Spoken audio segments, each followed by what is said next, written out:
안녕하세요. 6월 28일 금요일 날마다 주께로 큐티 가이드 시작하겠습니다.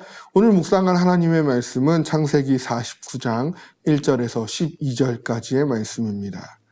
야곱이 오늘 본문에 그의 인생의 마지막 순간에 그의 아들들을 불러 모으고 있는 것을 보게 됩니다. 그는 아버지로서 뿐만 아니라 이스라엘, 하나님과의 언약의 계승자로서 아들들에게 예언을 남기고 있습니다. 그리고 각 아들들에게 주어진 말씀들은 그들의 행함에 따라 주어짐을 보게 됩니다.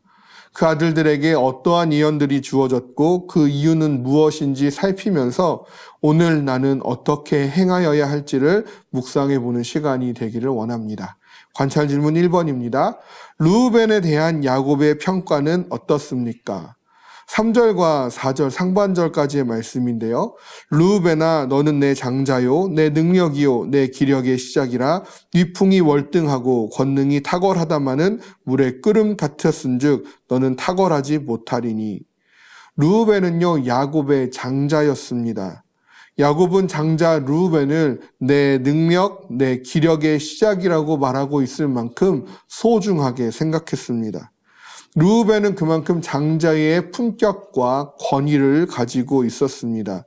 실제로 그는 형제들이 요셉을 죽이고자 했을 때 그들을 설득하여 요셉을 살려낸 경험이 있습니다.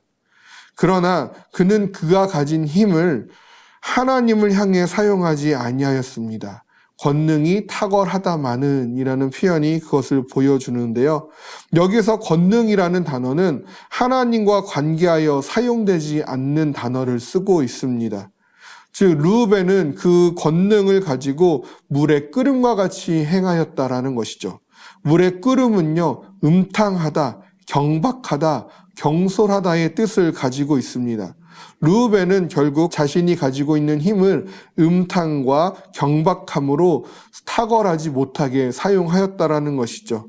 이로써 그는 장자로서의 권위를 잃게 되었을 뿐만 아니라 르우벤 자손들 중에 지도자가 나지 않음을 보여주고 있습니다. 그가 이러한 예언을 받은 이유는 무엇일까요? 아버지의 침상에 올라 음탕하게 행하였기 때문이죠. 아버지의 아내 비라와 동침함으로 경박하고 음탕함을 행한 결과로 이러한 예언을 받게 된 것입니다. 관찰 질문 2번입니다. 시므온과 레위에 대한 예언은 무엇입니까? 시므온과 레위에 대한 야곱의 표현은요, 폭력의 도구, 모의에 상관하지 말지어다, 그들의 집회에 참여하지 말지어다, 노여움이 혹독하니 저주를 받을 것이요 분기가 맹렬하니 저주를 받을 것이라 야곱 중에서 나누며 이스라엘 중에서 흩으리로다. 이 표현들을 가만히 보면요, 아버지가 아들들에게 한 말이 맞나 싶을 정도로 매우 부정적인 것들 뿐입니다. 시므온과 레위는요 누이 디나가 강간당한 일에 대한 복수로 세겜 사람들을 무참히 살해한 경험이 있죠.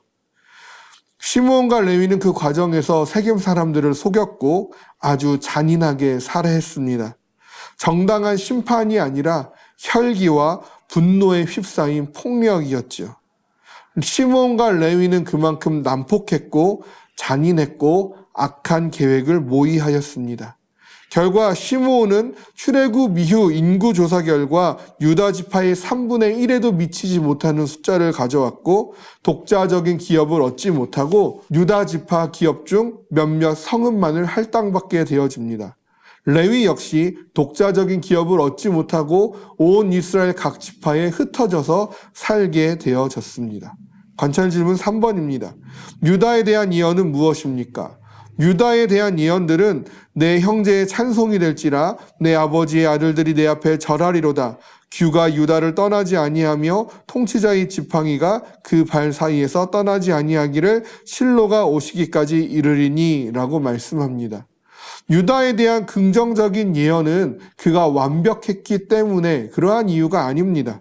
그러나 적어도 유다는요, 형제들이 요셉을 죽이려 할 때 요셉의 생명을 건져내었고 기근 가운데 이어졌던 요셉의 시험 가운데서 자신이 베냐민의 담보가 되겠다 하여 야곱을 설득했고 요셉을 감동시켰습니다.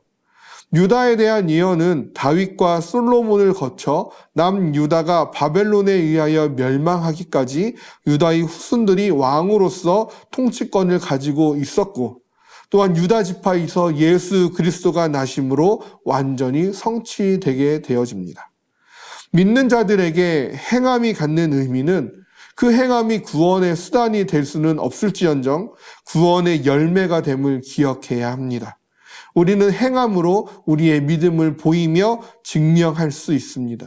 좋은 나무마다 아름다운 열매를 맺고 못된 나무가 나쁜 열매를 맺는 것이죠. 구원받은 하나님의 자녀라면 그에 합당한 열매를, 그 행위를 가져야 할 줄로 믿습니다. 오늘도 아름다운 열매를 맺는 우리가 되어지기를 주님의 이름으로 소망합니다.